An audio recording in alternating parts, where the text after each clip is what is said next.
अच्छा, आज की क्लास में जो है we be going through first the galaxy. Okay. तो लास्ट क्लास के अंदर हमने स्टार्स इन द यूनिवर्स का पार्ट स्टार्ट कर दिया था। इसके अंदर हमने डिफरेंट स्टार्स के टेम्परेचर के बारे में पढ़ा था कि स्टार्स खुद बेसिकली एक जाइंट गैस बॉल होते हैं that use hydrogen as a fuel. इनके अंदर न्यूक्लियर फ्यूजन रिएक्शन होती है जिससे बेसिकली इनका टेम्परेचर और इनकी सस्टेन रहते हैं। तो न्यूक्लियर फ्यूजन रिएक्शन जो होती है उसके बारे में हमने पढ़ा था कि दो स्मॉलर न्यूक्लियर न्यूक्लियर न्यूक्लियस आपस में फ्यूज होते हैं एक बड़ा न्यूक्लियस बनाने के, एक लार्जर न्यूक्लियस बनाने के लिए। That's called nuclear fusion. और हमारा जो सन है that's a main sequence star, वो हमारे सोलर सिस्टम में कंसिस्ट करता है। हमने लाइट ईयर्स के बारे में पढ़ा था कि लाइट ईयर बेसिकली एक एस्ट्रोनॉमिकल यूनिट है डिस्टेंस का। और वो एक्चुअली मीटर्स में कितना होता है, that's what it looks like in meters. लेकिन चूंकि मीटर्स मेंशन करना मुश्किल होता है तो इससे हम लाइट ईयर से मेंशन करते हैं। तो ये कुछ चीजें थी जो हमने लास्ट क्लास में डिस्कस की थी। आज जो चीजों को हम डिस्कस करेंगे that's are about the galaxy. Galaxy is a large cloud of gas and dust which contains stars and planets. ठीक है। Moon, rocks etcetera, it's normally a spiral shape. तो गैलेक्सी जो होती है उसकी बाय डेफिनेशन अगर देखा जाए, it's a large cloud of gas dust which contain stars, planets, moon, rocks. इसके अंदर तकरीबन सभी कुछ होते हैं। ये हमारे पास डिफरेंट टाइप्स की गैलेक्सीज हैं। Spiral, lenticular, elliptical, irregular, barred, peculiar. ये डिफरेंट टाइप्स की गैलेक्सीज हैं जो आपके सामने मौजूद है। जिसमें से ये वाली जो गैलेक्सी है ये हमारी मिल्की वे गैलेक्सी है। हमारी हम जिसके अंदर है वो मिल्की वे गैलेक्सी कहलाती है। और ये हमारा सोलर सिस्टम यहाँ पे मौजूद है छोटा सा। तो our Milky Way galaxy has a diameter of around 100,000 light years. मतलब अगर आप यहाँ से लेके यहाँ तक का डायमीटर निकालें तो तकरीबन 100,000 लाइट ईयर्स बनता है वो। अबाउट 100,000 लाइट ईयर्स बड़ी गैलेक्सी हमारी है। मतलब हमारे हम मतलब इतने रिसोर्स भी अभी रिसोर्सेस मौजूद नहीं है कि हम अपने मिल्की वे गैलेक्सीज को जो है बेसिकली देख सकें। तो इतनी मतलब बड़ी है मिल्की वे गैलेक्सी हमारी, 100,000 लाइट ईयर्स अवे है। और ये 100,000 का जो बेसिकली टर्म है, ये जो वैल्यू नंबर है, ये आपसे एग्जाम में भी एक दफा पूछा जा चुका है। ठीक है। ये भी मैं आपको बता दूं। तो basically milky Way Galaxy is about 13.6 billion years old. ठीक है। इतने अरबों साल दूर मतलब पुरानी है ये। और इसके जो डायमीटर है वो 100,000 लाइट ईयर्स है। ये दो इंपॉर्टेंट फैक्ट्स हैं जो आपकी नॉलेज के अंदर होने चाहिए। और हमारी milky Way Galaxy normally spiral Galaxy है। ठीक है। तो हम स्पाइरल गैलेक्सी के अंदर एक रहते हैं। अब जो चीज हम लोग डिस्कस कर रहे हैं that's about the formation of stars. हम फॉर्मेशन ऑफ स्टार्स को डिस्कस करते हैं, लेकिन फॉर्मेशन ऑफ स्टार्स को डिस्कस करने से पहले कुछ एक और चीजें हैं जो आपको अंडरस्टैंड करना जरूरी है। लुक, सबसे पहले तो हम बात करते हैं क्लासिफिकेशन ऑफ स्टार्स की। Stars come in a wide range of sizes and colors, from yellow stars to red dwarf, from blue giants to red supergiants. These can be classified according to their colors. तो normally stars को classify करने का एक तरीका उनके colours के through होता है, और उनके कलर्स के थ्रू ही हम आइडेंटिफाई करते हैं कि उनका सरफेस टेम्परेचर क्या है। Warm object emit infrared, while extremely hot object emit visible light as well. Therefore, the color they emit depends on how hot they are. तो बेसिकली हमने बात डिस्कस की थी कि हर स्टार का डिफरेंट कलर होता है जो वो एमिट करता है। और वो जो डिफरेंट कलर्स वो एमिट करते हैं वो डिपेंड करते हैं कि कितना ज़्यादा उनका सरफेस टेम्परेचर है। और हमने इस बात को डिस्कस किया था कि जो रेडर होते हैं वो कूलर होते हैं, जबकि ब्लू वाले जो होते हैं उनका सरफेस टेम्परेचर ज़्यादा होता है। ठीक है। अच्छा, एक बड़ी इंपॉर्टेंट बात है वो ये है, astronomical objects cool as they expand and heat up as they contract। अब यहाँ पे एक नॉर्मली बड़ी इंपॉर्टेंट रूल है जो हमें बहुत ज्यादा आगे इस्तेमाल भी करना है। वो ये है कि जो एस्ट्रोनॉमिकल ऑब्जेक्ट्स होते हैं जैसे कि स्टार्स वगैरह होते हैं, जब ये एक्सपेंड करते हैं तो ये कूल होते हैं, और जब ये कॉन्ट्रैक्ट करते हैं तो ये हीट अप हो जाते हैं। यानी अगर इनका साइज छोटा होता है तो इनका इनका टेम्परेचर बढ़ जाता है। और बेसिकली जब इनका साइज बड़ा हो जाता है तो इनका सरफेस टेम्परेचर कम हो जाता है। ये वाला रूल बहुत इंपॉर्टेंट है क्योंकि ये आगे अभी डिस्कस होने वाला है, ये आगे इम्प्लीमेंट होने वाला है। This means that the colour will also change according to the surface temperature. बिल्कुल सही बात है, जब आपका सरफेस टेम्परेचर स्टार का चेंज होगा तो उसका कलर भी चेंज हो जाएगा। When a star becomes a red giant, it becomes redder as it expands and cools. एक स्टार की फॉर्म होती है, एक होता है मेन सीक्वेंस स्टार जिसको मैंने कल भी डिस्कस किया था आपके सामने, कि वो बेसिकली लॉन्गेस्ट बेसिकली ड्यूरेशन होती है एक स्टार की, ठीक है। जब वो मेन सीक्वेंस स्टार से बाहर निकलता है आगे की तरफ, आगे आगे की तरफ मूव करता है, तो वो स्टार जो है रेड जाइंट के अंदर कन्वर्ट हो जाता है। रेड जाइंट का साइज जो है ना बड़ा होता है, क्योंकि साइज बड़ा होता है इससे उसका सरफेस टेम्परेचर ठंडा हो जाता है। तो it becomes a redder and it as it expands and cools, ठीक है। When a star becomes a white dwarf, फिर रेड जाइंट के बाद एक स्टेज आती है जिसको हम बोलते हैं व्हाइट ड्वार्फ। तो व्हाइट ड्वार्फ जो होता है वो बिल्कुल छोटा सा होता है। It becomes whiter as it contracts and heats up. तो ये वाली जो प्रिंसिपल है ना, कि कब जब जो है स्टार हमारा एक्सपेंड होता है तो वो ठंडा हो जाता है, और जब वो कॉन्ट्रैक्ट होता है तो वो गर्म हो जाता है। ये वाला रूल बहुत इंपॉर्टेंट है आगे की तमाम एक्सप्लेनेशन के लिए, और ये चीज आपने ध्यान में रखनी है। और इस चीज के ही पर्सपेक्टिव से आपने ये चीज भी ध्यान में रखनी है कि अगर एक चीज कॉन्ट्रैक्ट होने पे हॉटर हो जाती है, इसका मतलब ये हुआ कि उसका सरफेस टेम्परेचर आपका बढ़ जाता है, जिसकी वजह से उसका कलर भी चेंज होगा। और अगर कोई चीज एक्सपेंड कर जाती है तो ऑफकोर्स उसका सरफेस टेम्परेचर कम हो जाता है, वो कूल हो जाता है, जिसकी वजह से उसका कलर भी चेंज होगा, कलर ज्यादा रेडर की तरफ चला जाएगा। अब आगे बात करते हैं।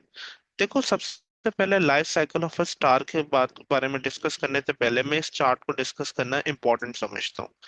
आपको इस चीज को अंडरस्टैंड करने की जरूरत है कि स्टार के चार डिफरेंट फेजेस होते हैं। Number one birth, number two main sequence star, number three old age star, number four is a death and the remnants, ठीक है। ये चार डिफरेंट स्टेजेस हैं स्टार्स की। ये चार स्टेजेस के अंदर आपके दो कैटेगरी ऑफ स्टार्स डिस्कस होते हैं, जिसमें से एक कैटेगरी होती है हमारी लो एंड मीडियम मास स्टार की, और एक होती है हाई मास स्टार्स की। ये दो कैटेगरीज ना बेटा आपको याद करनी होती हैं। इन दोनों की जो बिगनिंग है ना वो सेम है, इन दोनों की बिगनिंग सेम है, लेकिन जो लो एंड मीडियम मास स्टार होते हैं वो इस पाथ को फॉलो करते हैं, और जो हाई मास स्टार होते हैं वो इस पाथ को फॉलो करते हैं, ठीक है। I am repeating that again. हमारे जो कैटेगरीज हैं, हमारी स्टार्टिंग दोनों टाइप के स्टार के, दोनों कैटेगरीज ऑफ स्टार की सेम है, जिसमें से पहले नेब्यूला है, फिर प्रोटोस्टार है, टीटॉरी फेस है। लेकिन जो हमारा फर्दर डिस्ट्रीब्यूशन होती है, फर्दर जो पाथ फॉलो होता है स्टार्स का, वो स्टार्स का फॉलो होता है दो अलग कैटेगरीज के अंदर। अगर स्टार लो मीडियम मास स्टार है, ठीक है, या फिर अगर वो हाई मास स्टार है, ठीक है, या मैसिव स्टार है, तो वो अगर लो एंड मीडियम मास स्टार है तो ये वाला पाथ फॉलो करेगा, और अगर हाई मास स्टार है तो ये वाला पाथ फॉलो करेगा, ठीक है। ये बात एक छोटी सी मैप है जो आपके जहन में होना चाहिए। सबसे पहले दोनों किस्म के स्टार की बिगनिंग को देखो। हमारे पास एक जाइंट गैस क्लाउड है नेबुला, ठीक है, यानी एक बस गैस क्लाउड है, नेबुला उसे बोलते हैं हम लोग, ठीक है। वो क्या करता है, वो ग्रेविटेशनल कोलैप्स होता है उसके अंदर। ग्रेविटेशनल कोलैप्स का मतलब होता है ग्रेविटी उसी की अपनी खुद की ग्रेविटी उसे अट्रैक्ट करना शुरू करती है, यानी वो कॉन्ट्रैक्ट होना शुरू करता है, वो समेटना शुरू करता है। पहले फैला हुआ था, ठीक है, फिर वो समेटता है, और सिमटता है, और सिमटता है। तो ये क्या हो रहा है, कॉन्ट्रैक्ट कर रहा है, वो इनवर्ट्स आ रहा है। तो ग्रेविटेशनल कोलैप्स हो रहा है। जैसे ही ग्रेविटेशनल कोलैप्स हो रहा है, तो उसके अंदर सैंड भी मौजूद है, उसके अंदर गैस भी मौजूद है, उसके अंदर पार्टिकल्स भी मौजूद है, उसके अंदर रॉक्स भी मौजूद हो सकते हैं, ठीक है। जो क्या हो रहा है, वो कोलैप्स होने की वजह से आपस में कोलाइड कर रहे हैं, आपस में रब कर रहे हैं, आपस में जो है ना, एक समझ लो कि फ्रिक्शन हो रही है उनकी। नतीजा क्या हो रहा है, उनका टेम्परेचर बढ़ रहा है, ठीक है, उनका टेम्परेचर इंक्रीज हो रहा है। जब टेम्परेचर इंक्रीज होता है वो कहलाता है प्रोटोस्टार। अब ये गर्म हो गया, ये क्या बन चुका है, ये प्रोटोस्टार बन चुका है। अब बेटा देखो, फ्यूजन रिएक्शन के बारे में मैंने तो एक बात बताई थी। फ्यूजन रिएक्शन ये ऐसे आसानी से नहीं हो जाता। फ्यूजन रिएक्शन को होने के लिए परफेक्ट टेम्परेचर रिक्वायर होता है। ठीक है। और टेम्परेचर क्यों रिक्वायर होता है? क्योंकि एक पॉजिटिव और दूसरा पॉजिटिव न्यूक्लियस, ये दोनों को आपस में मर्ज करना होता है। क्योंकि पॉजिटिव पॉजिटिव रिपेल करते हैं, ठीक है। इन दोनों को मर्ज करने के लिए आपके लिए नेसेसरी होता है कि आपको जो है बहुत सारी एनर्जी देनी पड़ेगी, बहुत सारी एनर्जी देनी पड़ती है, तब जाके ये दोनों मर्ज होते हैं। एक छोटे न्यूक्लियस मर्ज होते हैं बड़े न्यूक्लियस के अंदर। हाइड्रोजन H2 1 प्लस H2 1, ये दोनों आपस में मर्ज होते हैं He4 2 के अंदर। ये भी पॉजिटिवली चार्ज होता है, ये भी पॉजिटिवली चार्ज होता है। इन दोनों को मर्ज करने के लिए आपको बहुत सी एनर्जी चाहिए। वो एनर्जी आप लाओगे कहाँ से? स्टार्स, जब स्टार्स की बर्थ हो रही होती है, तो होता क्या है कि प्रोटोस्टार के अंदर, जैसे आपको मैंने बताया कि ग्रेविटेशनल कोलैप्स की वजह से, नेबुला की ग्रेविटेशनल कोलैप्स की वजह से पार्टिकल एक दूसरे से टकराते हैं, रब करते हैं, फ्रिक्शन होती है। फ्रिक्शन होने की वजह से जो है आपस में टेम्परेचर बढ़ता है। तो वो टेम्परेचर स्टेज के ऊपर पहुंच जाता है। टेम्परेचर स्टेज के ऊपर टेम्परेचर बढ़ जाता है और प्रोटोस्टार की कैटेगरी इख्तियार कर लेता है। और टेम्परेचर जब इस फेज से बढ़ जाता है कि वहां पे आपका इनफ टेम्परेचर अवेलेबल हो जाए, तो उस केस के अंदर आपका फ्यूजन रिएक्शन स्टार्ट हो जाता है। ठीक है। अब चूंकि टेम्परेचर तो लगातार बढ़ रहा है ना बेटा, टेम्परेचर बढ़ते बढ़ते इतना बढ़ जाता है कि आपका फ्यूजन रिएक्शन स्टार्ट हो जाता है। अब जब वो फ्यूजन रिएक्शन स्टार्ट होता है ना, तब जाके जो है आगे की बात स्टार्ट होती है। जैसे ही फ्यूजन रिएक्शन स्टार्ट होता है, फ्यूजन रिएक्शन स्टार्ट होने का मतलब है कि उसके अंदर का मौजूद हाइड्रोजन फ्यूल स्टार्ट हो गया इस्तेमाल होना। ये समझ लो कि इग्निशन मिल गई तुम्हें प्रोटोस्टार के ऊपर। ठीक है, जैसे गाड़ी के अंदर इग्निशन प्रोवाइड नहीं करते छोटे छोटे छोटे, इस तरह इग्निशन मिल गई है। अब जब एक दफा इग्निशन तुम प्रोवाइड कर दोगे ना, तो गाड़ी क्या करेगी, अपना ही फ्यूल इस्तेमाल करती रहेगी, और इस्तेमाल करते करते खुद ही आगे चलती रहेगी, खुद ही जिंदा मतलब आगे वर्किंग में रहेगी। आप देखते होगे आपके बाबा जो है, या आप लोग जो गाड़ी खुद भी ड्राइव करते हैं, या जो जाहिर है आप सब अपनी लाइफ के तो देखा भी होगा कि जो ड्राइवर होता है, कोई भी बंदा जो ड्राइव कर रहा होता है, वो इग्निशन प्रोवाइड करता है। एक दफा गाड़ी स्टार्ट हो गई, फिर वो इग्निशन दोबारा प्रोवाइड नहीं करता। तो ये प्रोटोस्टार इस टाइप ऑफ इग्निशन है। तो हमें इग्निशन का फेस मिल गया एक का। अब जब एक दफा इग्निशन मिल गया, फ्यूजन रिएक्शन स्टार्ट हो गया, इस तरह गाड़ी के अंदर कंबशन रिएक्शन स्टार्ट हो जाता है, इस तरह यहाँ पे फ्यूजन रिएक्शन स्टार्ट हो जाता है। जब यहाँ पे फ्यूजन रिएक्शन स्टार्ट हो गया, तो फिर हमारा स्टार खुद ही आगे चलना शुरू हो जाता है, खुद ही फ्यूजन रिएक्शन आगे बढ़ना शुरू हो जाता है। और ऐसे केस के अंदर वो स्टार कन्वर्ट हो जाता है हमारा एक मेन सीक्वेंस स्टार के अंदर। अब आप बोलोगे सर आपने टी टॉरी फेज जो है वो थोड़ा इग्नोर किया। Yes that's true. T Tauri phase जो है वो इतना कोई इंपॉर्टेंट फेज नहीं है हमारे सिलेबस के हिसाब से भी, इसलिए हम उसको डिस्कस नहीं कर रहे। आप इसको इस तरह समझ लें कि टी टॉरी फेज के अंदर आपका फ्यूजन रिएक्शन स्टार्ट हो चुका है, और मेन सीक्वेंस फेज के अंदर वो जो टी टॉरी फेज, जो मेन सीक्वेंस फेज है हमारा, उसके अंदर एक स्पेशल फोर्सेस बैलेंस हुई है। अब वो फोर्सेस कौन सी बैलेंस हुई है, वो मैं भी अभी आपको समझाता हूँ। देखो, सबसे पहले इंपॉर्टेंट बात, अगर आप ऊपर से नीचे तक का मुलाहिजा करो यहाँ पे, तो यहाँ पे आपको एक चीज फील होगी कि पहले नेबुला एक क्लाउड था, फिर ग्रेविटेशनल कोलैप्स यानी ग्रेविटी ने अट्रैक्ट किया। जब ग्रेविटी ने अट्रैक्ट किया, तो वो नेबुला जो है कॉन्ट्रैक्ट होता रहा, होता रहा, होता रहा, होता रहा। और होते होते होते हुआ क्या कि उसके अंदर इतना टेम्परेचर बढ़ गया कि वहां पे आपका फ्यूजन रिएक्शन स्टार्ट हो गया। ठीक है, फ्यूजन रिएक्शन स्टार्ट हो चुका। अब जब फ्यूजन रिएक्शन स्टार्ट हुआ है, इग्निशन मिल गया, हमें फ्यूजन रिएक्शन स्टार्ट हो गया है, तो फ्यूजन रिएक्शन स्टार्ट होने के साथ ग्रेविटी तो अभी भी कोलैप्स अंदर की तरफ करेगी। ग्रेविटी इसे अभी भी अंदर की तरफ अट्रैक्ट करेगी। ग्रेविटी इसे अभी भी अपने अंदर पुल करेगी, लेकिन अब यहाँ पे कुछ फर्क आ गया।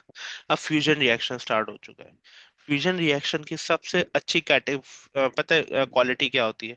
वो अपने अंदर से थर्मल एनर्जी बहुत सारी रिलीज करता है। बहुत सारी थर्मल एनर्जी को अपने अंदर से रिलीज करता है। वो थर्मल एनर्जी को जब रिलीज करता है, तो वो थर्मल एनर्जी क्या करती है, अब आपको पता है कि जब एक अट्रैक्शन हो रही है और थर्मल एनर्जी अगर इसके अंदर से रिलीज होगी, तो थर्मल एनर्जी तो इसे एक्सपेंड करने की कोशिश करेगी। फ्यूजन रिएक्शन क्या करता है, इसको आउटवर्ड फोर्स लगाता है। ग्रेविटी क्या करती है, इनवर्ट फोर्स लगाती है।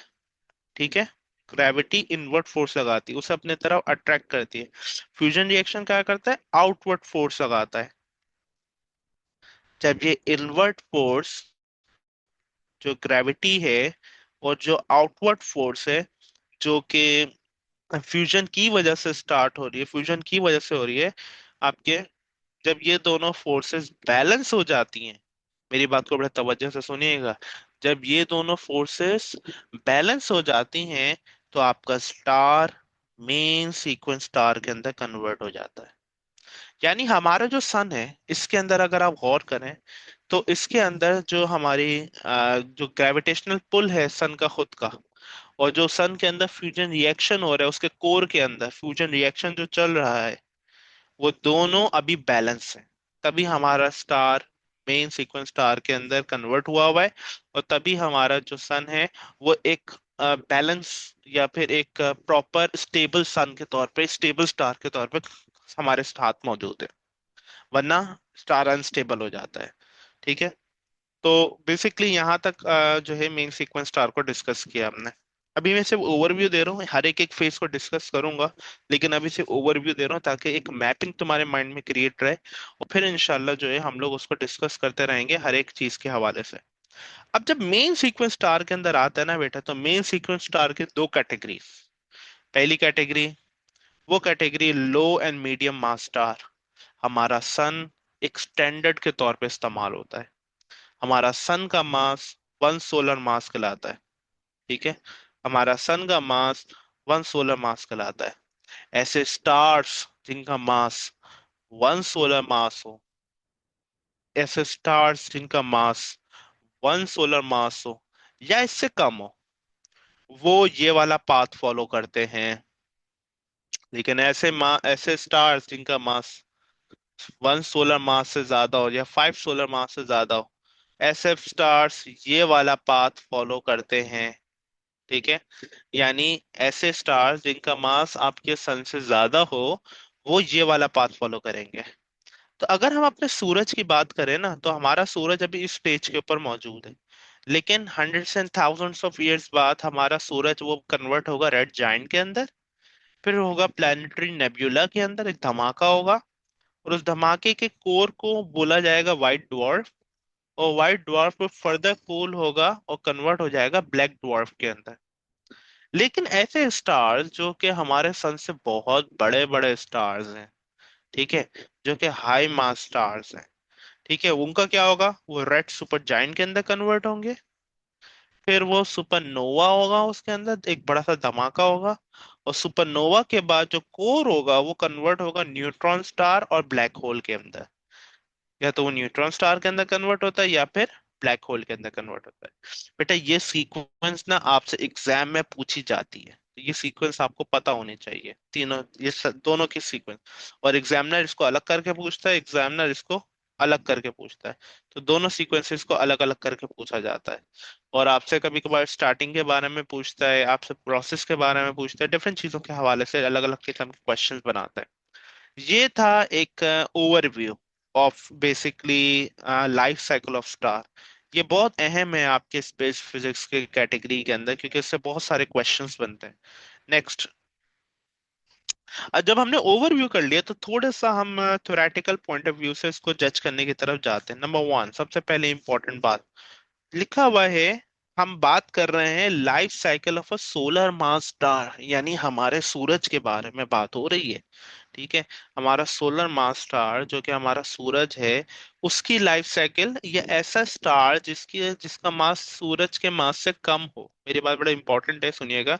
सोलर मास स्टार, सोलर मास हम लोग किसे कंसिडर करते हैं, हमारा स्टैंडर्ड है हमारा सूरज, हमारा सन। ठीक है, सन इज आवर स्टैंडर्ड। ठीक है, सो सन के मास के बेसिकली ऐसे स्टार जिनका मास जो बिल्कुल सन जैसे हैं, या ऐसे स्टार्स जिनका मास सन से कम है, हम उनके लाइफ साइकिल के बारे में डिस्कस कर रहे हैं। ठीक है, अब जरा सुनिएगा। All stars including the sun began as a cloud of dust. Once a star has formed, it will spend its life going through the sequence and of evolutionary stages known as life cycle of a star. Star formation के अंदर, सन के अंदर सबसे पहले beginning nebula से होती है। Nebula convert होता है प्रोटोस्टार के अंदर, और एक प्रोटोस्टार कन्वर्ट होता है मेन सीक्वेंस स्टार के अंदर। जिस तरह मैंने पहले भी मेंशन किया था, टीटोरी फेस बहुत ज्यादा इंपॉर्टेंट नहीं होता, बस आपकी नॉलेज में होना चाहिए। लेकिन आपके लिए जो ज्यादा इंपॉर्टेंट है वो ये समझो कि प्रोटोस्टार और मेन सीक्वेंस स्टार का फेस ज्यादा इंपॉर्टेंट है। नंबर 1, नेबुला क्या है? Stars form from a giant interstellar cloud of dust, gas and dust called a nebula। ये सिंपल जो हमारी स्पेस में मौजूद हमारी स्पेस में मौजूद जो डिफरेंट क्लाउड्स होते हैं, डस्ट क्लाउड्स होते हैं, और बेसिकली वो नेबुलास कहलाते हैं हमारे। प्रोटोस्टार में क्या होता है? A force of gravity within a nebula pulls the particles closer together, while a hot ball of gas forms known as a protostar. As the particles are pulled together, the density of the protostar will increase. Common sense की बात है। The result is a more frequent collision between the particles, which causes the temperature to increase। तो temperature इसके अंदर क्या हो जाता है, फिर इंक्रीज हो जाता है, और वो पार्टिकल्स की कोलिजन की वजह से इंक्रीज होता है। ठीक है, नेक्स्ट। फिर हमारे पास आ जाता है मेन सीक्वेंस स्टार का phase. Once the protostar becomes hot enough, nuclear fusion reaction occur within its core. अब यहाँ पे न्यूक्लियर फ्यूजन रिएक्शन आ गया। Once a star initiates fusion, it's known as a main sequence star. During the main sequence, the star is in equilibrium and set to be stable। तो हमारा जो stable star होता है, उसको हम main sequence star भी बोलते हैं। ठीक है, main sequence star, stable star दोनों सेम चीज है। एग्जामिनर इसमें भी आपको बताने की, इसको आपको मतलब कंफ्यूज करने की कोशिश करता है। मेन सीक्वेंस स्टार की सबसे अच्छी बात क्या होती है? मेन सीक्वेंस स्टार की होती है कि contraction due to gravity and expansion due to nuclear fusion, ये दोनों आपस में बैलेंस हो जाती हैं। ये दोनों आपस में बैलेंस होती हैं। और एक बड़ा इंटरेस्टिंग क्वेश्चन है, आपसे पूछा जाता है एग्जाम के अंदर कि भाई व्हाट इज द लॉन्गेस्ट मतलब stage eight which in which the star remains. मतलब सबसे बड़ा जो हमने डिफरेंट स्टेजेस पढ़े, बर्थ का पढ़ा हमने, मेन सीक्वेंस स्टार का पढ़ा हमने, जो है ओल्ड एज का पढ़ा हमने, डेथ एंड रेमनेंट का देखा। हमसे क्वेश्चन पूछा जाता है कि इनमें से किस स्टेज के अंदर स्टार सबसे ज्यादा रहता है। स्टार सबसे ज्यादा हमारा मेन सीक्वेंस स्टार फेस के अंदर रहता है। ऐसा क्यों है? इस दो वजूहात। नंबर 1, क्योंकि स्टार स्टेबल होता है, बिकॉज आउटवर्ड फोर्स जो होती है due to basically nuclear fusion, जिसे हम एक्सपेंशन फोर्स भी बोल सकते हैं, और इनवर्ट फोर्स जो कि कॉन्ट्रैक्शन फोर्स है ड्यू टू ग्रेविटी, ये दोनों आपस में बैलेंस होती हैं। तो इनके बैलेंस होने की वजह से वो हमारा जो स्टार है वो लॉन्गर ड्यूरेशन के लिए या लॉन्गर टाइम पीरियड के लिए वहां पे रहता है। दूसरा इसका रीजन ये होता है कि जो स्टार होता है उसके पास हाइड्रोजन फ्यूल मौजूद होता है, और वो हाइड्रोजन फ्यूल की वजह से अपने आप को सस्टेन करता है लॉन्गर ड्यूरेशन के लिए उस पर्टिकुलर स्टेज के अंदर, मेन सीक्वेंस स्टेज के अंदर। तो ये मेन सीक्वेंस स्टार के बारे में था। ये बात कर रहे हैं life cycle of a low mass star और अ सोलर मास स्टार। जिस तरह हमने बात करी कि लो मास स्टार या सोलर मास स्टार दोनों एक ही चीज है तकरीबन। बस फर्क ये है कि इनका नाम का डिफरेंस, इनका मास का डिफरेंस है, वरना पाथ दोनों सेम फॉलो करते हैं। आफ्टर मेन सीक्वेंस अ लो मास स्टार, जिसका मास सन से कम है उसे लो मास स्टार बोला जाता है, finish it's life cycle in the following evolutionary stages. वो मेन सीक्वेंस स्टार से कन्वर्ट होता है रेड जायंट के अंदर, फिर प्लैनेटरी नेबुला के अंदर, फिर व्हाइट डवार्फ के अंदर, और फिर ब्लैक डवार्फ के अंदर। रेड जायंट क्या होता है? सबसे पहले इंपॉर्टेंट बात, a red giant. After several billion years, hydrogen causing the fusion reaction in the star will begin to run out। अब वो फ्यूजन रिएक्शन की वजह से जो हाइड्रोजन हम इस्तेमाल कर रहे थे, वो फ्यूजन रिएक्शन क्या करती है, वो रन आउट हो जाती है, आहिस्ता आहिस्ता करके कम होने लगती है। सही है। एज इफ अब इसको इस तरह समझें कि एक गैस का सिलेंडर हम लोग अगर इस्तेमाल करते हैं घर के अंदर, कई कोई किसी भी घर के अंदर गैस का सिलेंडर इस्तेमाल हो रहा हो, तो वो गैस का सिलेंडर जो है एक हद तक ही चलेगा ना। जो वहां पे जो बेसिकली चूल्हे के ऊपर जो आग जल रही होती है, जो स्टोव के ऊपर फायर होता है, वो एक हद तक ही होगी। जाहिर है आहिस्ता आहिस्ता करके वो फायर डिम होना शुरू हो जाएगी। इसी तरह स्टार्स के अंदर भी हो रहा है कि स्टार्स का जो होता है, जो फ्यूल होता है, वो हाइड्रोजन है। अब वो हाइड्रोजन जो है वो आहिस्ता आहिस्ता करके उसके साथ क्या होता है, वो आहिस्ता आहिस्ता करके कम होना शुरू हो जाती है, खत्म होना शुरू हो जाती है। अब सुनो, once this happen the fusion reaction in the core will start to die down। अब जो फ्यूजन रिएक्शन है कोर का, वो डाई डाउन होना शुरू, वो आहिस्ता आहिस्ता करके कम हो जाएगा।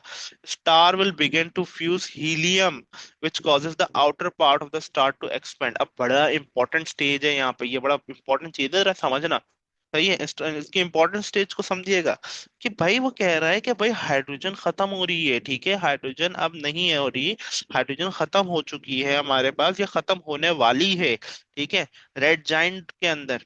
वो क्या रहा है, वो ये रहा है कि स्टार जो है वो जैसे फ्यूजन रिएक्शन खत्म होना शुरू होगा, आहिस्ता आहिस्ता कम होना शुरू होगा, स्टार उसके कंपनसेशन में क्या करेगा, स्टार उसके कंपनसेशन में हाइड्रोजन को फ्यूज करने के बजाय हीलियम को फ्यूज करना शुरू कर देगा। स्टार हीलियम को फ्यूज करेगा। और जैसे ही स्टार हीलियम को फ्यूज करेगा, अब पहले बात समझिएगा, पहले तो वो हाइड्रोजन को फ्यूज कर रहा था ना। सही है, पहले तो हाइड्रोजन का फ्यूल इस्तेमाल हो रहा था। कि भाई क्या हो रहा था, ये हो रहा था आपका कि जो है H2 1 + H2 1, ये दोनों फ्यूज हो रहे थे और बना रहा था हीलियम 4 2। सही है, ये मेन सीक्वेंस स्टार का आपका रिएक्शन चल रहा था। लेकिन हाइड्रोजन तो खत्म होना शुरू हो गया है। अब क्या होगा, अब हो ये रहा है कि स्टार हीलियम को ही फ्यूज कर रहा है, हीलियम 4 2 + हीलियम 4 2। ठीक है, तो क्या हो जाएगा यहाँ पे, बन रहा है कि आपका कार्बन जाएगा, कार्बन 4 8 बन जाएगा यहाँ पे। मेरी बात को समझिएगा, क्योंकि दो दो चार, सॉरी कार्बन 4 नहीं होता। और कौन सा एलिमेंट होता है, मेरे जहन से निकल रहा है। बहरहाल एक नया एलिमेंट को क्या बोलते हैं उसे, बेरियम, बेरियम बनना शुरू हो जाएगा, यस, बेरियम बनना शुरू हो जाएगा।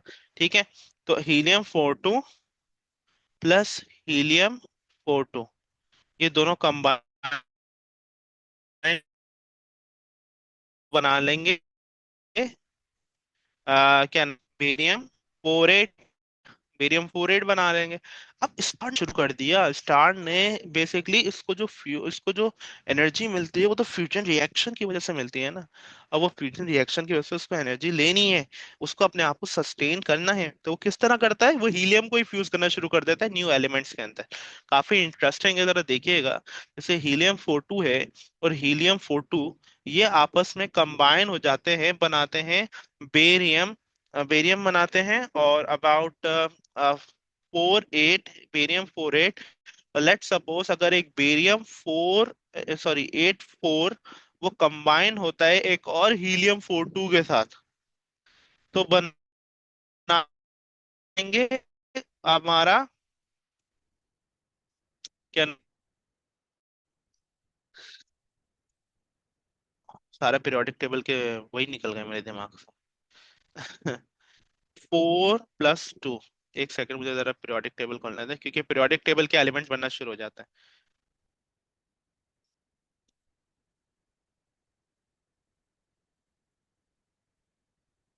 Okay, so basically let's suppose barium नहीं है, ये है 1 2 3 4, वो बेरिलियम है, ठीक है। तो जैसे देखो हीलियम 4 2 है प्लस हीलियम 4 2, ठीक है, ये इस तरीके से होता है आपका 1 2 3 4। सही है, ये आपका हीलियम 4 2 ये बना लेगा आपका बेरिलियम, ठीक है, बेरिलियम बना लेगा 8 4, इस तरीके से बना लेगा 8 4। और ये बेरिलियम 8 4 क्या कर सकता है, 8 4 अगर हम इसमें हम दो और ऐड करें, ठीक है, लेट सपोज हम ये हीलियम के साथ वो करता है, फ्यूज करता है मजीद, तो ये बेरिलियम अगर हीलियम के साथ फ्यूज करेगा तो 4 + 2 बन जाता है 6। ठीक है, बेरिलियम हो गया, बे,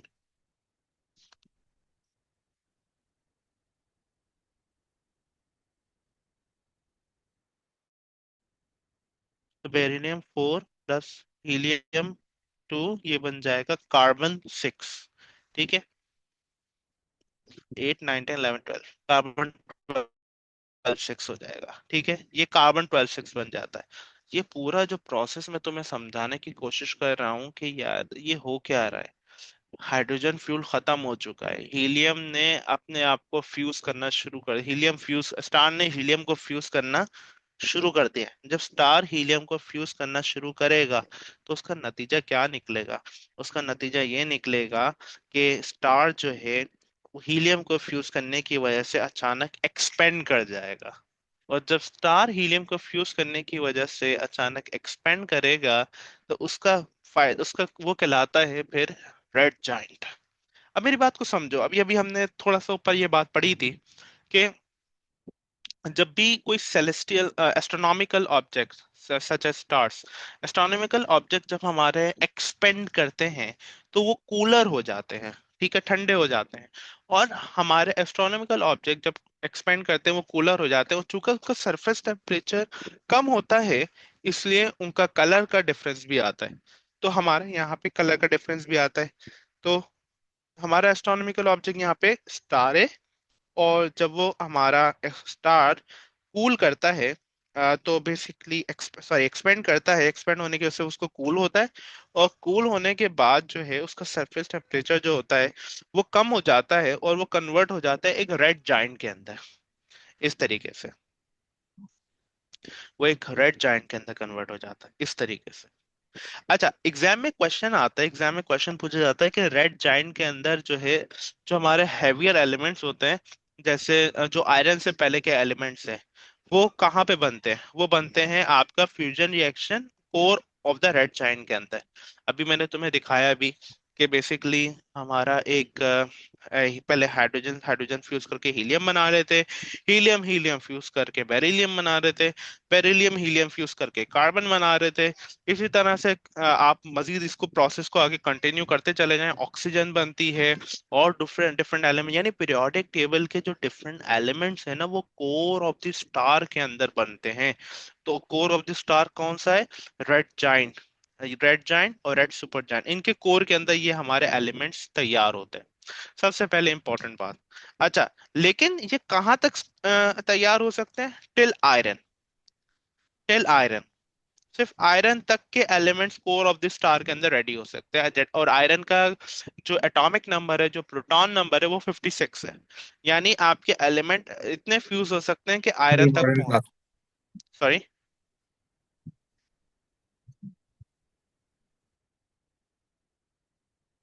तो आयरन तक का एलिमेंट जो है, आयरन 56, वहां तक आपके ये एलिमेंट जो है ये फ्यूज होते होते यहाँ तक हमारे पहुंच सकते हैं। ठीक है।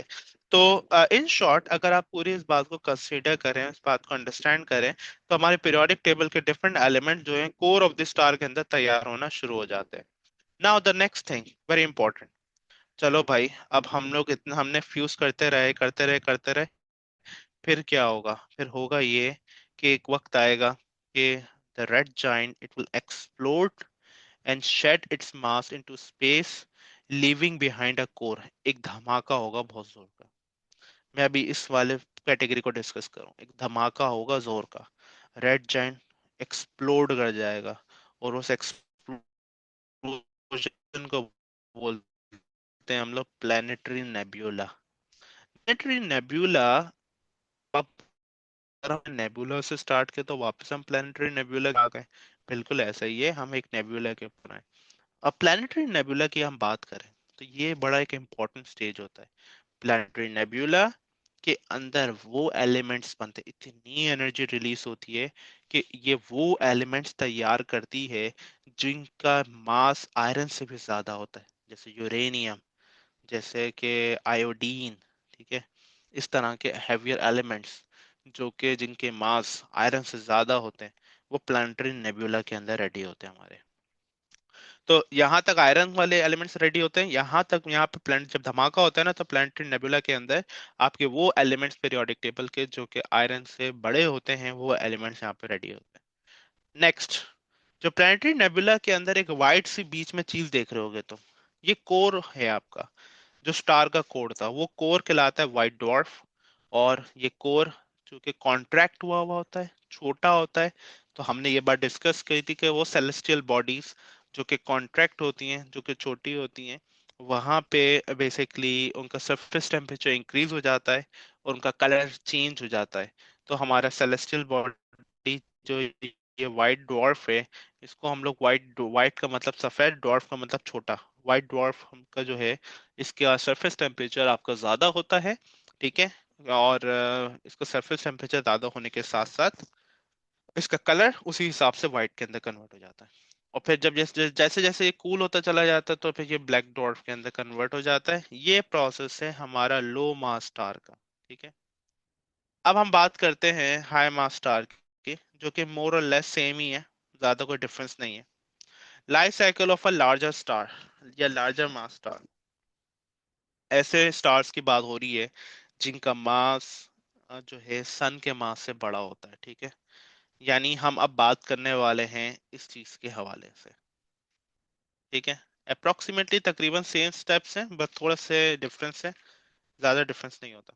Number one, after main sequence star, जिस तरह मैंने पहले भी बताया था, बिगनिंग सबकी सेम होती है। सब पहले नेबुला होते हैं, फिर प्रोटो स्टार आता है, फिर टीटोरी फेस आ जाता है, फिर आपका जो है आपका मेन सीक्वेंस का आ जाता है। मेन सीक्वेंस के बाद के डिफरेंस शुरू होता है। Main sequence After main sequence, a high mass star finishes its life cycle in these steps. Number one, red Supergiant के अंदर कन्वर्ट होता है, फिर वो सुपरनोवा के अंदर कन्वर्ट होता है, और फिर या न्यूट्रॉन स्टार या फिर ब्लैक होल के अंदर कन्वर्ट होता है। Now let's understand this. The key difference between a low mass star and a high mass star at this stage are that the high mass star will stay on the main sequence for a short। अब ये काफी important differences हैं, ये दोनों differences आपके इल्म में होने चाहिए, ठीक है। हम जिन स्टेजेस की अब बात करने वाले हैं उनमें डिफरेंसेस क्या है। The high mass star will stay on the main sequence for a shorter time before it becomes a red Supergiant. यानी एक नॉर्मल इंसान के तौर पे अगर हम सोचें तो हमारे हमने ये समझ में आएगा कि यार जो हाई मास स्टार है वो ज्यादा ड्यूरेशन के लिए मेन सीक्वेंस स्टेज के अंदर रहना चाहिए, लेकिन ऐसा नहीं है। इन रियलिटी उल्टा है। हाई मास स्टार जो है वो उसकी ड्यूरेशन कम है। Next, a low mass star fuses helium into heavy elements such as carbon, whereas higher mass star fuses helium into even heavier elements such as iron। सही है भाई। तो जिस तरह मैंने तुम्हें बताया था कि हमारा जो ओल्ड एज का सिनेरियो होता है, ये वाला जो है जिसमें हमारा रेड जायंट और रेड सुपर जायंट होते हैं, ये दोनों क्या करते हैं, ये दोनों बेसिकली हैवियर एलिमेंट्स को फ्यूज करते हैं। इन्होंने एक थोड़ी कैटेगराइज और क्या करा कि यहाँ पे रेड जायंट के अंदर हमारे elements such as carbon, oxygen इस तरह के बन जाते हैं, और रेड सुपर जायंट के अंदर फिर हमारे आयरन वगैरह क्रिएट हो जाते हैं। इन शॉर्ट ओल्ड एज के अंदर ये हमारे आयरन तक क्रिएट होता है, और हैवियर एलिमेंट फिर ऑफकोर्स धमाके में क्रिएट होता है। आगे, red super giant. After several million years, the hydrogen causing the fusion reaction, the star will begin to run out. Same thing. Once this happens, the fusion reaction in the core will start to die down. The star will begin to fuse helium, which causes the outer part of the star to expand. As the star expands, the surface cools and it becomes a red supergiant. वो red super giant के अंदर convert हो जाता है, ठीक है। फिर हमारा आता है supernova. Once the fusion reaction inside the red supergiant cannot continue, the core of the star will collapse suddenly, causing a gigantic explosion, causing a supernova. अब ये बात काफी इंपॉर्टेंट है, ये कोर क्यों कोलैप्स कर गया। कोर को कोर को एक साथ रखने के लिए दो फोर्सेस शामिल थी। एक इनवर्ट फोर्स थी जो कि ग्रेविटेशनल फोर्स थी, दूसरा आउटवर्ड फोर्स थी जो कि न्यूक्लियर फ्यूजन की वजह से थी। ऐसा ही है। जस्ट इमेजिन अभी जब ये बैलेंस थी तो वो मेन सीक्वेंस स्टार में, ठीक है। जब न्यूक्लियर फ्यूजन खत्म हो जाएगी, न्यूक्लियर फ्यूजन डाई डाउन हो गई, खत्म हो गई, अब तो सिर्फ एक फोर्स बची जो कि है ग्रेविटी। अब तो ग्रेविटेशनल कोलैप्स ही बचा है। तो ग्रेविटी क्या करती है, इसको बिल्कुल अंदर की तरफ कोलैप्स कर देती है, इसको बिल्कुल दबा देती है, क्योंकि अब इसको काउंटर करने के लिए कोई फोर्स मौजूद नहीं है, कोई अंदर रिएक्शन नहीं चल रहा। The core of the star will collapse suddenly and causing a gigantic explosion called a supernova. जैसे ही कोर कोलैप्स करता है, बाहर एक जोर का धमाका होता है। At the center of this explosion, a dense body called a neutron star will form। ठीक है।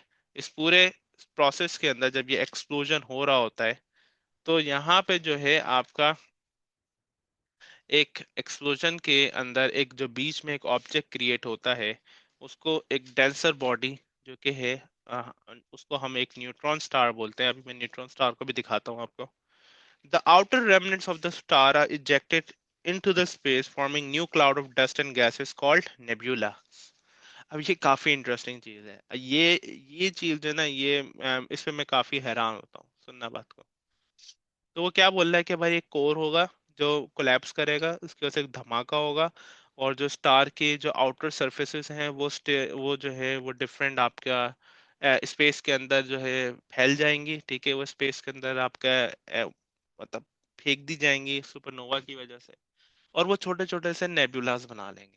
ठीक है, मतलब कहानी नेबुला से शुरू हुई थी, वापस नेबुला के ऊपर ही पहुंच रही है। ठीक है, अब वो छोटे छोटे से नेबुलास बना लेंगे। अब सुनिएगा बात को, काफी इंटरेस्टिंग चीज है।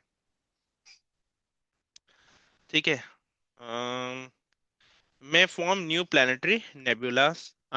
The nebula, the heavier elements are formed during the supernova, and these are ejected into the space। heavy elements के बारे में ऑलरेडी डिस्कस कर चुका हूँ, जो कि सच जैसे आयरन से बड़े एलिमेंट्स होते हैं, वो सुपरनोवा और जो नेबुलास होते हैं उनकी वजह से स्पेस के अंदर आ जाते हैं। The nebulae may form new planetary systems। Now that's a very interesting thing।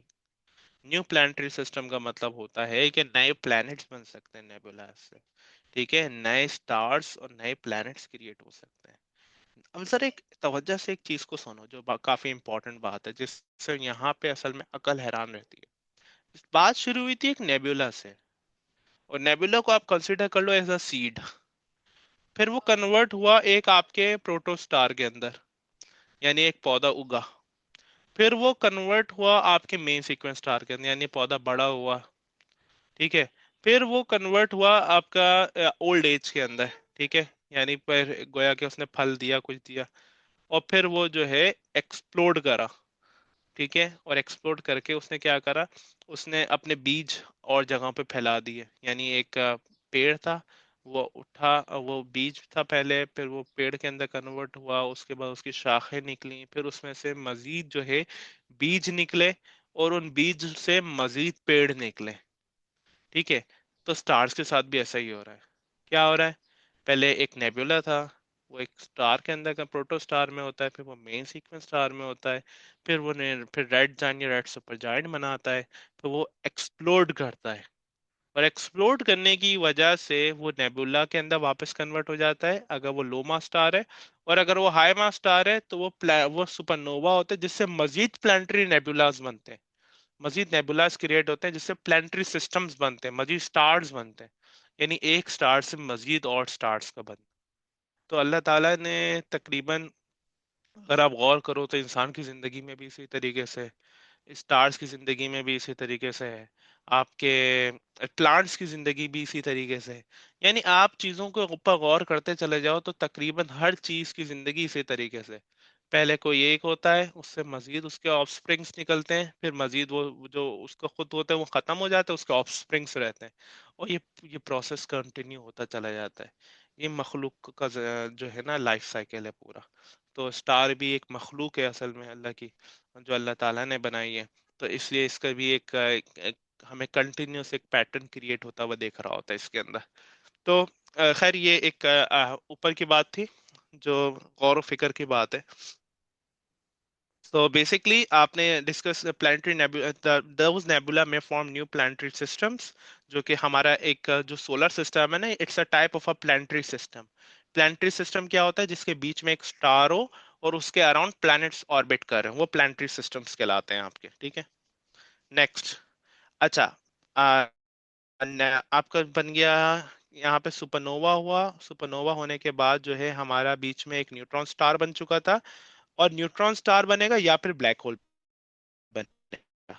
In case of the most massive stars, ऐसे स्टार्स जो कि बहुत बहुत ज्यादा बड़े होते हैं, The neutron star that form at the center will continue to collapse under the force of the gravity until it forms a black hole. अब यहाँ पे थोड़ा सा ना डिफरेंस मैं तुम्हें बता दूं।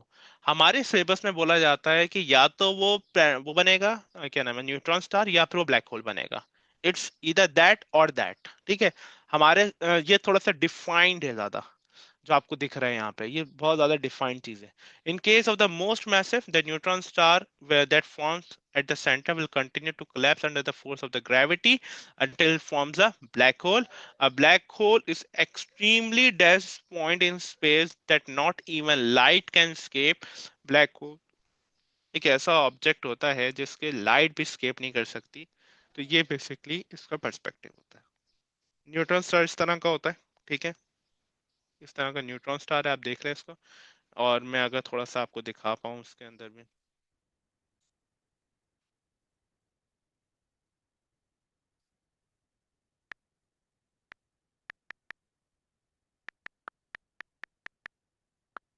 तो ये न्यूट्रॉन स्टार्स हैं, ठीक है। इस तरह के बने हुए होते हैं ये। इसके अंदर से दो पल्सेस निकल रही होती हैं। ये न्यूट्रॉन स्टार के बारे में अब जो आप आज पढ़ रहे हो, आप इसके बारे में आप पढ़ोगे A2 के एंड में, ठीक है। और ये कितने इंपॉर्टेंट स्टार्स होते हैं ये आपको उसी वक्त पता चलेगा। ये स्टैंडर्ड कैंडल्स के तौर पे इस्तेमाल होते हैं। और ये स्टैंडर्ड कैंडल्स क्या होती हैं? ये हमें डिस्टेंस को मेजर करने में यूज होती हैं। अभी के नॉलेज के लिए मैं आपको बता दूं, दो चीजों दो चीजें स्टैंडर्ड कैंडल्स के तौर पे इस्तेमाल होती हैं। That's important for your A2 knowledge, ताकि A2 में जब जाओ तो ये पता हो तुम्हें ये क्या है। एक होती है न्यूट्रॉन स्टार, दूसरा सुपरनोवास। न्यूट्रॉन स्टार्स और सुपरनोवास जब धमाका होता है या न्यूट्रॉन स्टार्स होते हैं, these two are taken as standard candles.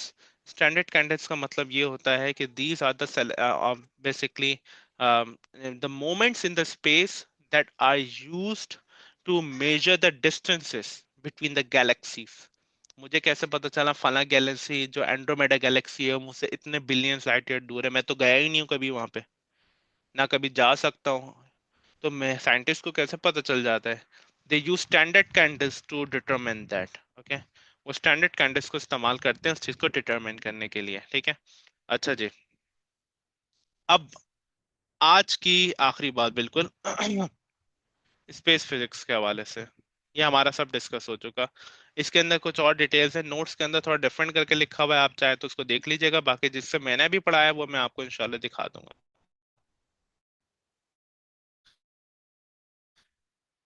The universe is expanding, bang theory, ठीक है। अब हम इस चीज को डिस्कस करते हैं, बिग बैंग थ्योरी को।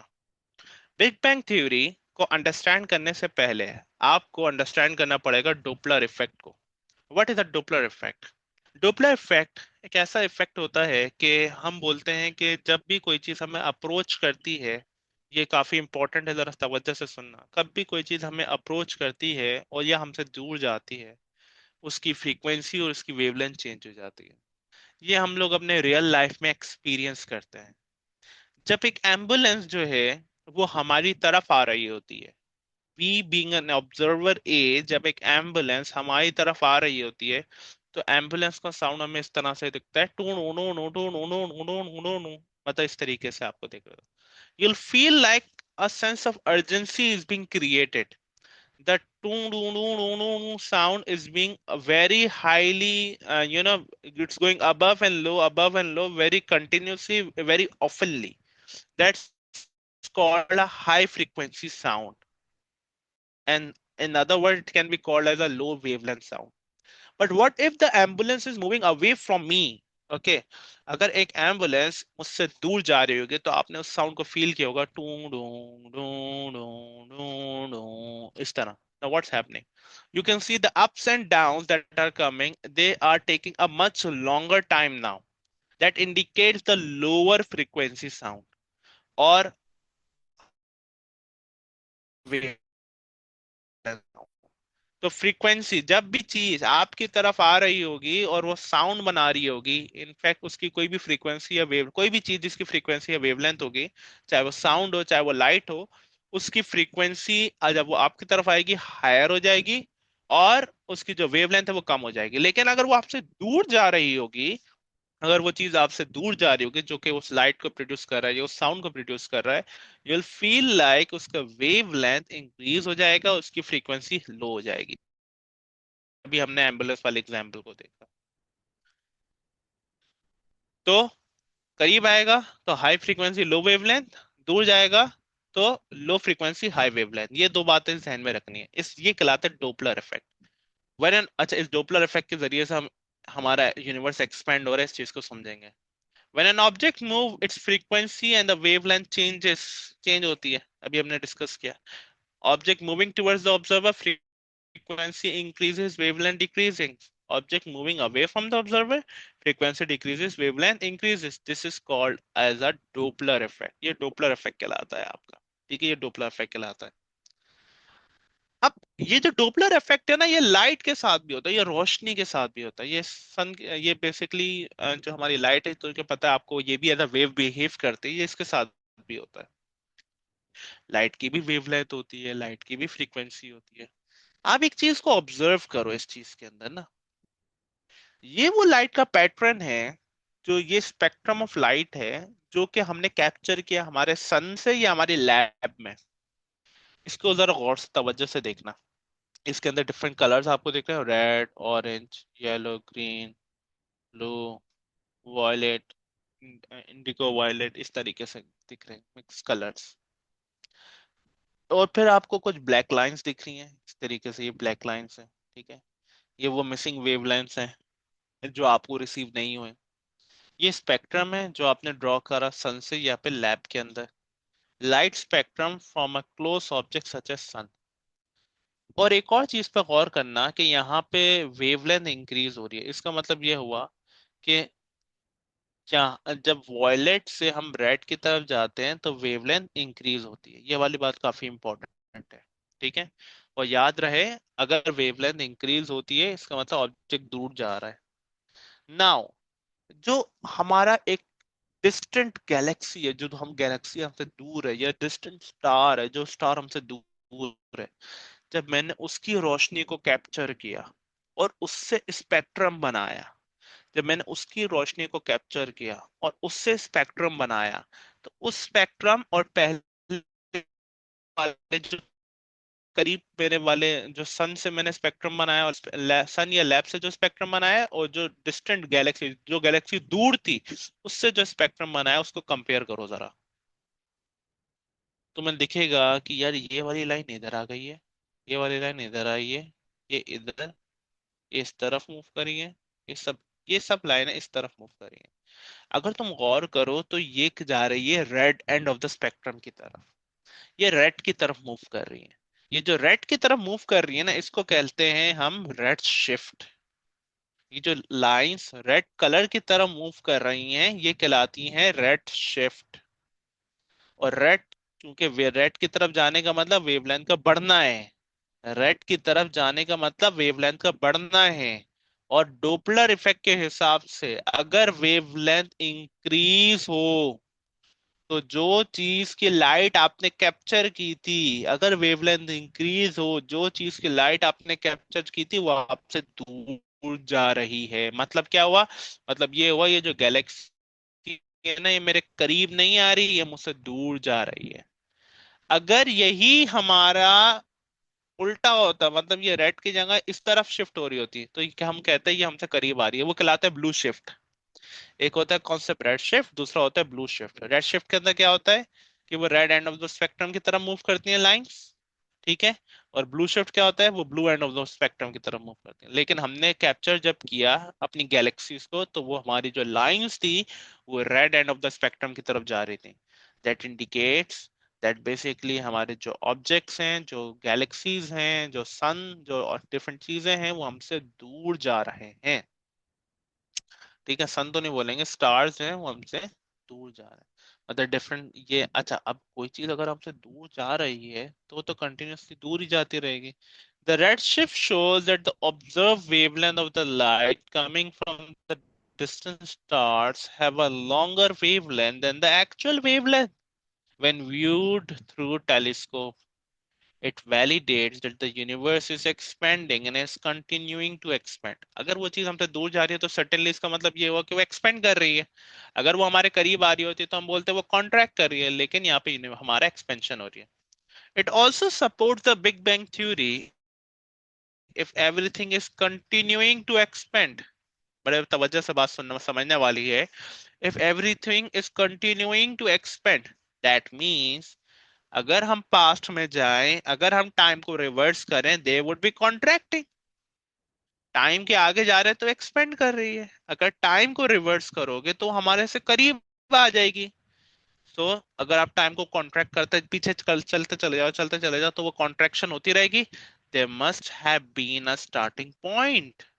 At that point, all mass and gases would be saturated, and there would have been a blast after which the universe continues to expand. यानी एक बॉल से स्टार्ट हुआ था जिसके अंदर तमाम मास शामिल था, तमाम गैसेस शामिल थी. वो हाईली सैचुरेटेड एक बॉल थी. वो एक बेतहाशा बड़ा धमाका हुआ. उस धमाके की वजह से जो है आपका यूनिवर्स कंटिन्यू कर रहा है एक्सपेंड करना. आपका यूनिवर्स कंटिन्यू कर रहा है आगे की तरफ बढ़ना. ठीक है. और ये जो एक्सपेंशन है ये हमें पता चली रेड शिफ्ट के जरिए से. रेड शिफ्ट के अंदर जो कॉन्सेप्ट इस्तेमाल हो रहा है वो डोपलर इफेक्ट है. तो इस तरह डोपलर इफेक्ट हमें असिस्ट कर रहा है इस बात को अंडरस्टैंड करने के लिए कि यूनिवर्स एक्सपेंड कर रहा है. ये तमाम टेक्निकल बातें हैं. अब आप अपनी आंखों से देखने की कोशिश करोगे ना, आपको समझ नहीं आएगा. आपको समझ में नहीं आएगा ये मुझसे करीब जा रहा है मुझसे दूर जा रहा है. तो इसके लिए साइंटिफिक फिनोमिना का होना नेसेसरी था, और ये साइंटिफिक फिनोमिना हमने डिस्कस किया. अब जो चीज मैं डिस्कस करने वाला हूँ, ये साइंस की वो हिस्से हैं जो कि अभी तक अनडिस्कवर्ड हैं. आपको लगता होगा कि फिजिक्स की तमाम चीजें डिस्कवर हो चुकी हैं. नहीं. दो डोमेन्स फिजिक्स की अनडिस्कवर्ड हैं जिसके बारे में साइंटिस्ट अभी तक परेशान है. एक मैं अभी आपसे डिस्कस कर रहा हूँ, और दूसरा आपको आपके टीचर डिस्कस करेंगे एएस लेवल के अंदर. पहला, more more distant the star galaxy from our earth, the greater redshift, which shows they are expanding at a faster rate. अब ये बड़ा इंटरेस्टिंग चीज है. एक स्टार जो कि करीब है हमसे दूर जा रहा है, या एक गैलेक्सी जो हमसे करीब है हमसे दूर जा रही है, उसकी रेड शिफ्ट हमने ऑब्जर्व करी. लेकिन एक और गैलेक्सी की जब रेड शिफ्ट ऑब्जर्व करी तो उसकी रेड शिफ्ट और ज्यादा थी. क्यों? क्योंकि वो और हमसे दूर थी. बड़े तवज्जो से समझने वाली चीज है. ये अर्थ है हमारा, ये गैलेक्सी नंबर 1 है, और ये गैलेक्सी नंबर 2 है. गैलेक्सी नंबर 1 हमसे चूंकि डिस्टेंस हमारा कम है, गैलेक्सी नंबर 2 उसका डिस्टेंस हमसे ज्यादा है. तो इसका जो रेड शिफ्ट है, रेड शिफ्ट तो देखिए, रेड शिफ्ट इसका होगा, और इसका जो रेड शिफ्ट है, रेड शिफ्ट इसका मोर है. इसका रेड शिफ्ट हमसे कम कम है, इसका रेड शिफ्ट ज्यादा है. विच शोज जो दूर जाने की वेलोसिटी है, जिसे हम वेलोसिटी ऑफ रिसेशन बोलते हैं, दूर जाने की वेलोसिटी कहलाती है वेलोसिटी ऑफ रिसेशन. जो इसकी दूर जाने की वेलोसिटी वेलोसिटी है, जिससे वेलोसिटी ऑफ रिसेशन है, वो से ये कम है. और यहाँ पे जो दूर जाने की वेलोसिटी जो कि वेलोसिटी ऑफ रिसेशन है, यहाँ पे वेलोसिटी ऑफ रिसेशन ज्यादा है. यानी डिस्टेंस ज्यादा, तो जब डिस्टेंस ज्यादा होगा तो वेलोसिटी ऑफ रिसेशन यानी दूर जाने की वेलोसिटी ज्यादा होगी. मतलब ये हुआ कि जैसे जैसे डिस्टेंस बढ़ता जाएगा ना, उससे दूर जाने की वेलोसिटी इंक्रीज होती चली जाएगी. यानी हमसे एक चीज जो दूर जा रही है वो एक कांस्टेंट वेलोसिटी के ऊपर दूर नहीं जा रही है. जैसे जैसे वो दूर जाती जाएगी, उसकी हमसे दूर जाने की स्पीड बढ़ती चली जाएगी. मैं दोबारा रिपीट करता हूँ, बड़ा अजीब सा पॉइंट है. एक चीज धमाका हुआ, चीजें हमसे दूर जा रही हैं. अब सबको सेम स्पीड से दूर जाना चाहिए भाई, लेकिन हमने ऑब्जर्व करा कि सब सेम स्पीड से दूर नहीं जा रही हैं. जो हमारे से करीब वाली है वो कम स्पीड से दूर जा रही है, जो हमसे दूर वाली है वो ज्यादा स्पीड से हमसे दूर जा रही है. और जो जो करीब वाली हमसे दूर जा रही हैं वो आहिस्ता आहिस्ता करके जिस तरह दूर मूव करती चली जा रही है, उनका और हमारा डिस्टेंस बढ़ता चला जा रहा है. उनकी स्पीड हमसे अवे जाने की भी बढ़ती चली जा रही है. ठीक है. यानी आप पहले थोड़ा दूर थे और अब जो है ज्यादा दूर हो गए, और अब मजीद और तेजी से हमसे दूर जा रहे हो। तो ये इसका एक अजीब सा सेंस है, मतलब ये क्यों स्पीड क्यों बढ़ रही है ये, और मतलब कांस्टेंट स्पीड से दूर जाओ ना भाई, आप स्पीड क्यों बढ़ा रहे हो? तो ये एक अजीब सा एक फिनोमेना है। इसके ऊपर जो है साइंटिस्ट बोलते हैं, एक कॉन्सेप्ट लेके आते हैं डार्क एनर्जी का। और डार्क एनर्जी का कॉन्सेप्ट आता है कि यूनिवर्स के अंदर डार्क एनर्जी मौजूद है जो कि इसे कंटिन्यूअसली और दूर करने में मसरूफ है। इसको एक्सेलरेट, इसको हमसे मजीद और तेजी के साथ दूर करने में एक कोशा है, या मसरूफ है, या रिस्पॉन्सिबल है। आप अभी फिलहाल इतना बात समझिए कि ये अर्थ है, Galaxy number one, Galaxy number two. Galaxy number one का डिस्टेंस कम है इसलिए इसकी वेलोसिटी ऑफ रिसेशन लेस है। गैलेक्सी नंबर टू का डिस्टेंस ज्यादा है इसलिए वेलोसिटी ऑफ रिसेशन मोर है। वेलोसिटी इसमें मोर होगी, वेलोसिटी ऑफ रिसेशन इसमें लेस होगी, और इस वाले में मोर होगी। क्यों? क्योंकि इसका डिस्टेंस है। इससे आपका एक लॉ निकलता है जिसे हम बोलते हैं हबल्स लॉ। ठीक है। हबल्स लॉ डायरेक्टली आपके सिलेबस का पार्ट नहीं है, मैं आपको पहले बता दूं। ये सिर्फ आपकी नॉलेज के लिए यहाँ पे बताया जा रहा है, क्योंकि कल को अगर इसके बारे में हल्का सा भी आपसे कुछ इंडिकेशन पूछी जाए तो आपको पता हो। The velocity of the galaxy, या वेलोसिटी ऑफ रिसेशन भी बोल सकते हैं, which is also known as red shift, it's directly proportional to the distance. Velocity of recession is directly proportional to the distance of the galaxy with respect to Earth. Please, बड़ा important है, galaxy distance of the galaxy with respect to Earth. The more the distance of the galaxy, the greater will be the velocity of recession.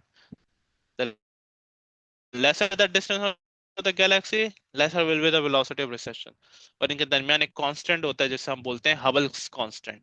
हबल्स constant की value होती है 2.2 times 10 with the power of -18 पर second. ठीक है। ये हबल्स constant होता है। हमें एज ऑफ द यूनिवर्स अगर निकालनी हो तो 1 अपॉन हबल्स कांस्टेंट करते हैं, हमारे पास एज ऑफ द यूनिवर्स आ जाती है। कितनी एज है यूनिवर्स की?